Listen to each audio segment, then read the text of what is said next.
binabalak nila. So, biyaan nyo muna, magandang umaga sa lahat ng mga sektor na nandito ngayon. Lalo higit ang mga kababaihan, kabataan, maralitang tagalusod, at sa mga likod bayan at mga nagtataguyod sa ating saligang batas. Magandang umaga sa inyo at nagpapasalamat ako sa pagkakataong makapagpahayag sa inyo ngayon. Sa harap ng napakahalagang mga usapin tulad ng impeachment, tungkulin natin bilang mamamayan na kumilos na may katapatan sa ating saligang batas, respeto sa ating demokratikong proseso at pagpapahalaga sa kaban ng bayan. Ang impeachment ay hindi isang simpleng labanan sa politika.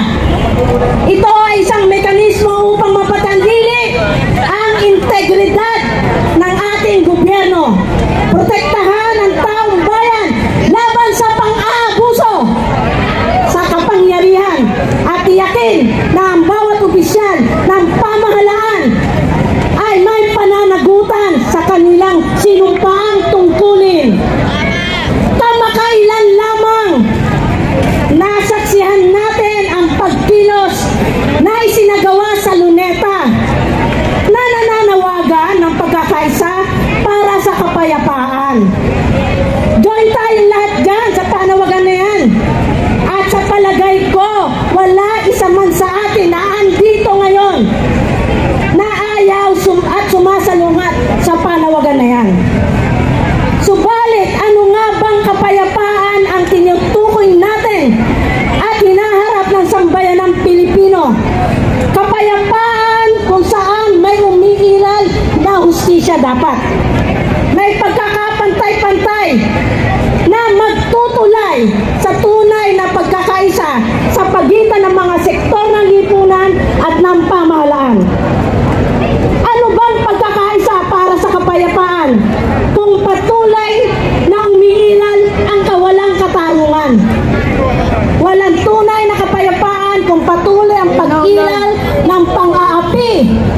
Paano natin maiisip ang pagkakaisa kung patuloy ang pandarambong at pagnanakaw sa kabangyaman?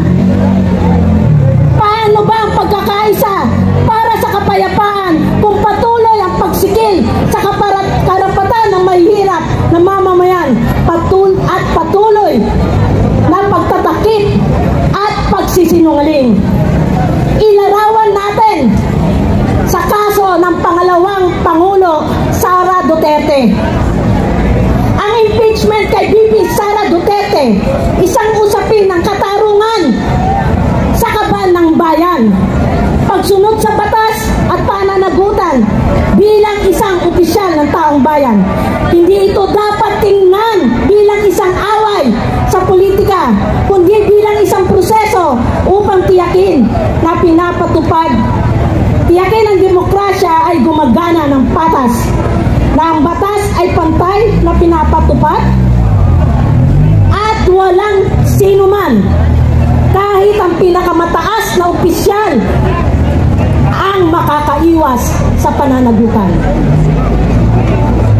Katarungan ang sigaw ng mga mamamayan laban sa sinumang lumabag sa tiwala ng taong bayan. Gumamit ng posisyon upang mapanatili ang sariling kapangyarihan. Talampasang lumabag at patuloy na lumalabag sa konstitusyon at sa mga umiiral na batas. Ito ay technical issue lamang kung hindi ito technical na issue lamang, kundi ito'y kawalan ng hustisya laban sa sambayanang Pilipino. Habang nagtatagal at napipindang ang isinampang kaso ng impeachment sa mababang kapulungan, naaantala rin ang pagdaloy at pagkakamit ng katarungan para sa taong bayan. Tama ba yun? Habang umiiral, napipindang, naaabala, nananatili, mabagal, lalong bumabagal ang pag-iral ng katarungan. Dapat alalahanin ng mga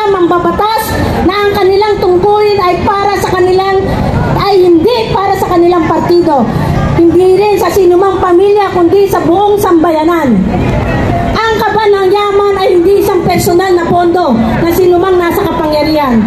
Ito ay dugo at pawis ng mamamayang Pilipino na ipinagkatiwala sa pamahalaan na gagamitin ng tapat at may pananagutan at kapakipakinabang para sa nakakarami.